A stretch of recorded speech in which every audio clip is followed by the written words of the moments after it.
सर्व पत्रकार मित्रांचं स्वागत करतो.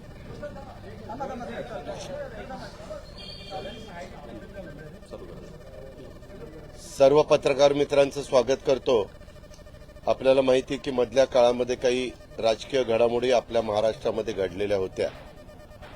साहजिकच कुठल्याही पक्षाच्या संदर्भामध्ये घडामोडी घडल्यानंतर न्याय मागण्याच्या करता एक पद्धत आहे, एक परंपरा आहे. त्या प्रकारे आम्ही निवडणूक आयोगाच्याकडे गेलेलो होतो आणि त्यामध्ये आम्ही पण आमचं म्हणणं मांडलं, इतरांनी पण त्यांचं म्हणणं मांडलं. त्याच्या अनेक तारखा पडल्या. सगळ्यांचं म्हणणं, वकिलांचं म्हणणं जाणून घेतल्यानंतर साहजिकच लोकशाहीमध्ये बहुमताला प्राधान्य दिलं जातं आणि आज राष्ट्रवादी काँग्रेस पक्ष, राष्ट्रवादी काँग्रेस पक्षाचं चिन्ह घड्याळ, राष्ट्रवादी काँग्रेस पक्षाचा झेंडा, ह्या सगळ्या गोष्टी आम्ही लोकांनी जो निर्णय घेतलेला होता, मग प्रफुल्लभाई पटेल असतील, सुनील तटकरे, छगन भुजबळ, धनंजय मुंडे, दिलीप वळसे पाटील, बाबा आत्राम, संजय बनसोडे, आदिती तटकरे, अनिल भाईदास पाटील, आम्ही सगळ्या सहकाऱ्यांनी आणि आमच्याबरोबर असणाऱ्या 50 आमदारांनी जो काही निर्णय घेतलेला होता, त्या निर्णयाच्या संदर्भामध्ये इलेक्शन कमिशननी निकाल दिलेला आहे. मी विनम्रपणे तो निकाल स्वीकारतो, मान्य करतो. त्यामध्ये आम्ही निवडणूक आयोगाचे देखील आभार मानतो, त्यांनाही धन्यवाद त्या ठिकाणी देतो. हेच मला या निमित्तानं आपल्याला सांगायचं. बहुत दिन हुए बीच में अपने महाराष्ट्र में राजनीति के बारे में कुछ घटनाएं हुई, उसके बारे में आप सबको पता है और फिर ये सब मैटर इलेक्शन कमीशन के सामने गई. इवन हमारे विधानसभा के स्पीकर, उनके पास भी अलग तरह की एक मैटर चालू है. उसका भी हेयरिंग हुआ है, उसका भी रिजल्ट कब वो देने वाले हैं पता नहीं, लेकिन जल्द से जल्द मिलेगा ऐसा मैं आशा करता हूं. और ये जो डिसीजन इलेक्शन कमीशन ने दिया है उसका मैं स्वागत करता हूं. विनम्र से ये उन्होंने दिया हुआ डिसीजन हम स्वीकारते हैं और उसका स्वीकार करते हैं. और हमारा जो पार्टी का नाम था, पार्टी का सिंबल था, पार्टी का फ्लैग था, वो सभी हमारे लोगों के साथ उन्होंने डिसीजन जो दिया उसमें बारे में हम बहुत खुश हैं. उनको भी हम धन्यवाद देना चाहते हैं. एक आरोप केलेला आहे दिल्लीमध्ये बोलताना की अदृश्य शक्तींनी मराठी माणसाचा पक्ष पळवला, असा जो आरोप त्यांचा केला जातो, त्यावर काय म्हणणं आहे? खरंच असं स्वरूपाचं झालं? आम्ही सगळेजण मराठीच आहोत. का रे, आपण मराठीच आहोत ना? आम्ही मराठीच आहोत. त्याच्यावर पक्ष पळवायचा प्रश्न येतो कुठं?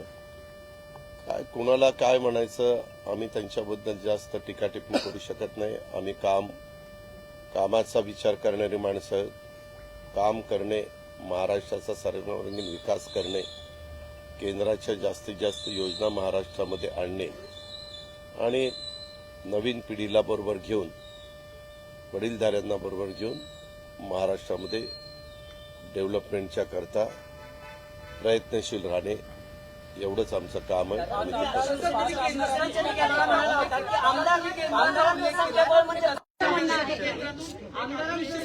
हे कोणी एक विचारा रे. 2019 पासूनच हे जे असा प्रयत्न जो आहे पक्ष तोडण्याचा प्रयत्न केला जात होता, असं विरोधकांचं म्हणणं आहे.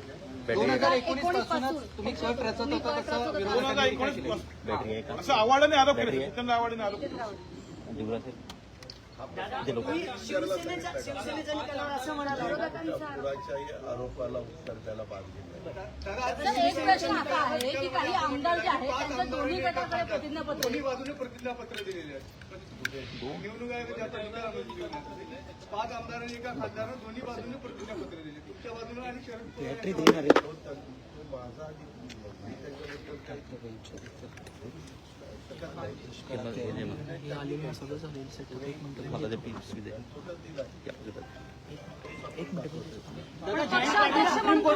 करायची पाटील दोन्ही सुप्रीम ठिकाणी कोर्टात जाणार असं म्हणाले आहेत.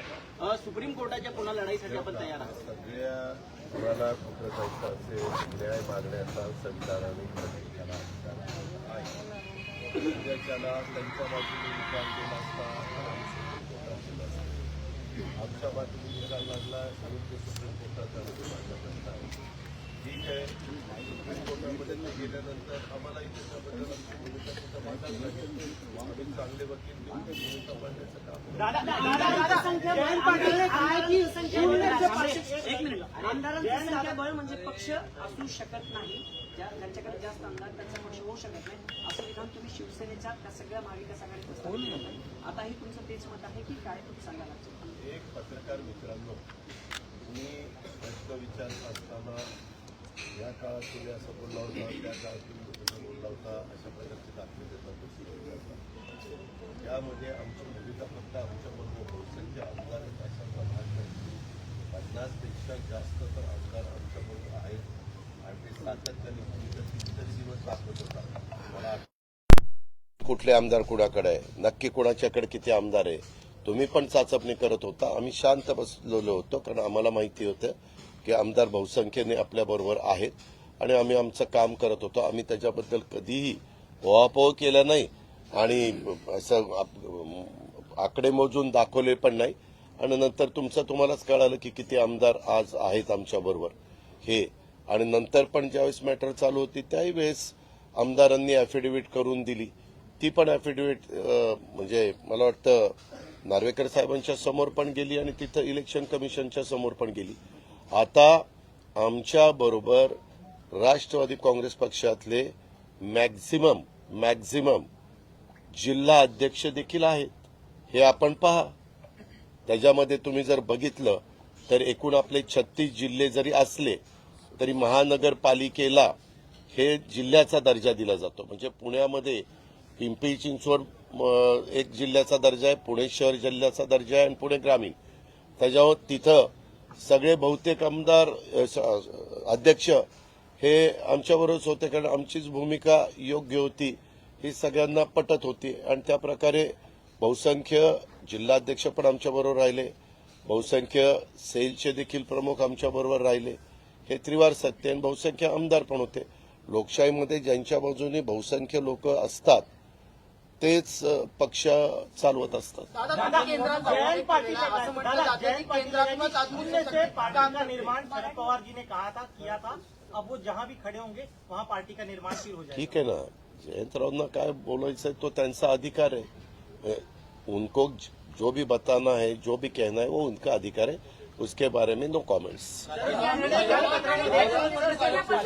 मिळणं आणि पुढच्या कालावधीमध्ये राजकीय दृष्ट्या किती अधिक सक्षम स्वरूपात होईल. अनेक बाकीचे नेते तुमच्या क्यूमध्ये त्याची जी चर्चा वारंवार रुमर्स आहेत त्याच्यावर किती आम्हाला त्याच्याबद्दल काहीही बोलायचं नाही. आम्हाला काम करायचंय. ज्यावेळेस जे लोक आमच्या बरोबर येतील त्यांचं आम्ही स्वागत करू, बेरजेचं राजकारण करू. स्वर्गीय यशवंतराव चव्हाण साहेबांची तीच शिकवण सुसंस्कृत महाराष्ट्राला त्यांनी दिलेली आहे आणि त्या रस्त्याने जाण्याचा, शाहू फुले आंबेडकरांच्या विचारांनी मार्ग काढण्याचा, छत्रपती शिवाजी महाराजांना डोळ्यासमोर ठेवून त्या ठिकाणी पुढे जाण्याचा आमचा सगळ्यांचा प्रयत्न आहे. कंपनी सारखा चालवू शकत नाही. काय पक्ष प्रायव्हेट एंटरप्राइज कंपनी सारखं कोणी चालवू शकत नाही असं निकाल पत्रात नमूद करण्यात आलेलं आहे. आणि दुसरी महत्वाची गोष्ट, आमदारांची जी संख्या आहे त्याच्या आधारावरती हा निर्णय घेण्यात आलेला आहे, पक्ष संघटनेच्या संख्येवरती नाही. मी त्याच्यामध्ये तुम्हाला सांगितलेलं आहे की पक्ष संघटनेमधले बहुसंख्य सन्माननीय सदस्य, आपण जर आपल्याला माझ्याबरोबर काही आपल्यातले सहकारी द्यायचे असेल तर द्या. मला कुठल्याही जिल्ह्यात जायला सांगा, त्या जिल्ह्यामध्ये कुणाबरोबर किती लोक आहेत पदाधिकारी ते तुम्हालाच पाहायला मिळेल.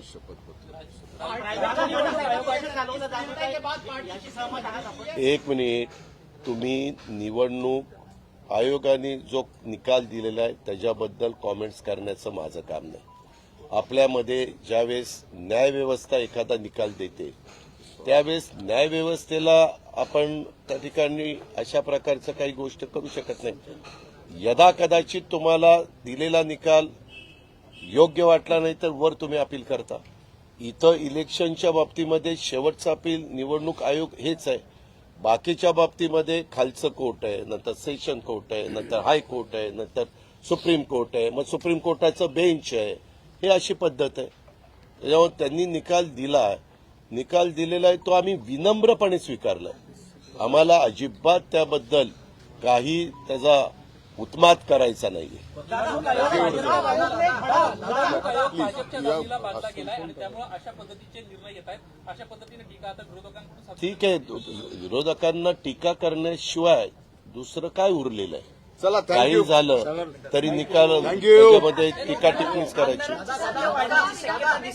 जास्त जागा मागणार का आता पक्ष चिन्ह पक्ष कुठले?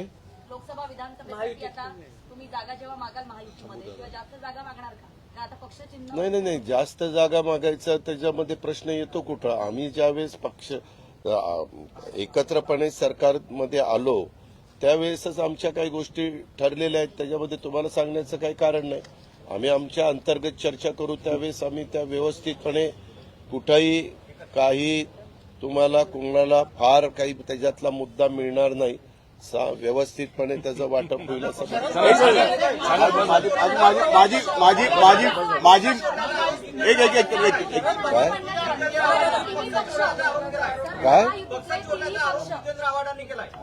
माझी एक विनंती आहे आपल्याला. मी आपल्याला बाईट मिळालेला आहे, आता आपण जेवणाचं पण बाईट घेऊन नाही. जावा. थँक्यू. तुम्ही कशा करता ते बोलता? जी माणसं धचामा करतात त्यांना उत्तर द्यायला अजित पवार बांधील नाही. धन्यवाद.